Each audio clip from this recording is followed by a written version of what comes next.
Assalamualaikum warahmatullahi wabarakatuh. Perkenalkan, saya Zilvania Rahmawati, NIM 21 dari Tadris IPA A IAIN Kudus. Di sini saya akan melakukan praktikum virtual tentang molaritas menggunakan PET simulation.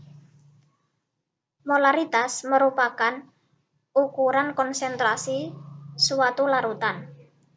Konsentrasi suatu larutan menyatakan jumlah mol per liter larutan. Jadi di sini menggunakan rumus molaritas yaitu M besar molaritas sama dengan N jumlah zat terlarut per V volume larutan dalam liter. Kemudian untuk melakukan praktikum di sini ada gelas beker untuk meletakkan larutan.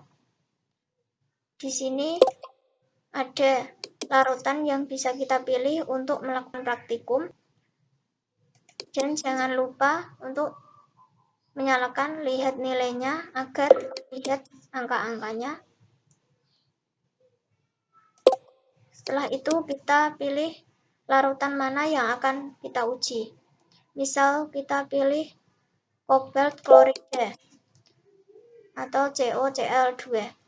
Kita buat jumlah zat terlarutnya menjadi 0,816 mol. Volume larutannya 0,500 liter. Di sini terlihat hasil konsentrasi larutan atau molaritasnya yaitu 1,632 mol. Kemudian jika kita turunkan jumlah zat terlarutnya, kita kurangi menjadi 0,277 mol. Di sini terlihat konsentrasi larutan atau molaritasnya juga turun menjadi 0,554 mol. Kemudian jika kita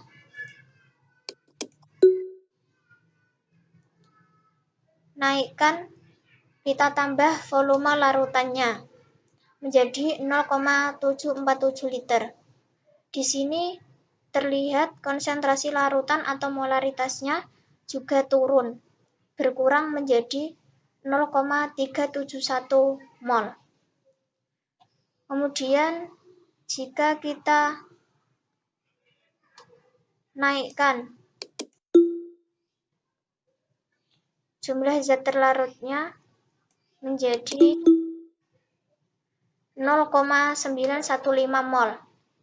Di sini konsentrasi larutan atau molaritasnya juga naik menjadi 1,225 mol. Kemudian kita coba turunkan volume larutannya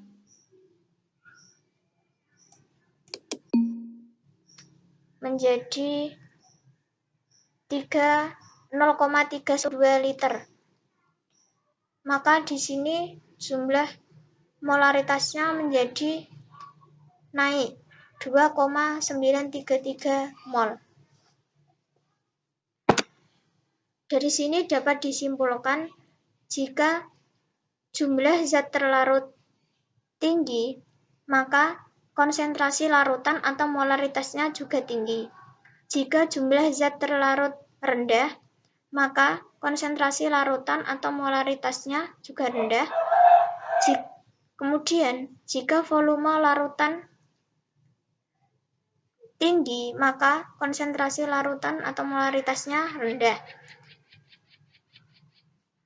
Jika volume larutannya rendah, maka konsentrasi larutan atau molaritasnya menjadi tinggi. Dari hasil tersebut, sesuai dengan rumus molaritas, yaitu konsentrasi larutan atau molaritas berbanding lurus dengan jumlah zat terlarut atau N, kemudian berbanding terbalik dengan volume larutan atau V.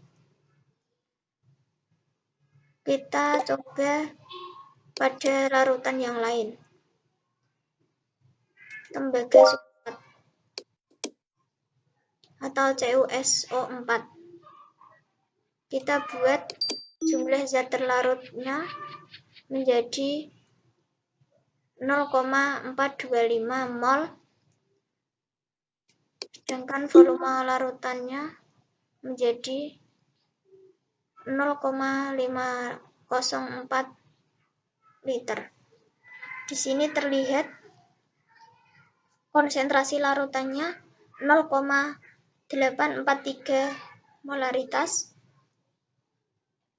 Kemudian jika kita naikkan, tambah nilai jumlah zat terlarutnya menjadi 0,727 mol. Di sini konsentrasi larutannya naik menjadi 1400 molaritas.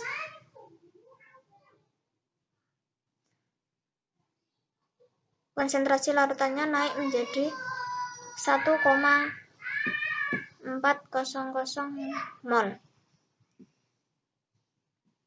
Kemudian jika kita naikkan volume larutan menjadi 0,761 liter, maka di sini konsentrasi larutan atau molaritasnya menjadi 0,955 molaritas. Jadi dapat disimpulkan dari praktikum ini hasilnya sama dari praktikum yang pertama, yaitu jumlah zat terlarut sama dengan jika jumlah zat terlarut tinggi, maka konsentrasi larutan atau molaritasnya juga tinggi.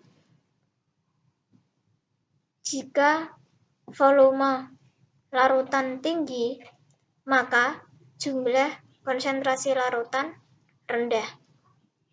Jadi sesuai rumus tadi, molaritas berbanding lurus dengan jumlah zat terlarut atau N, dan berbanding terbalik dengan volume larutan atau V. Sekian praktikum dari saya. Terima kasih. Kurang lebihnya mohon maaf. Wassalamualaikum warahmatullahi wabarakatuh.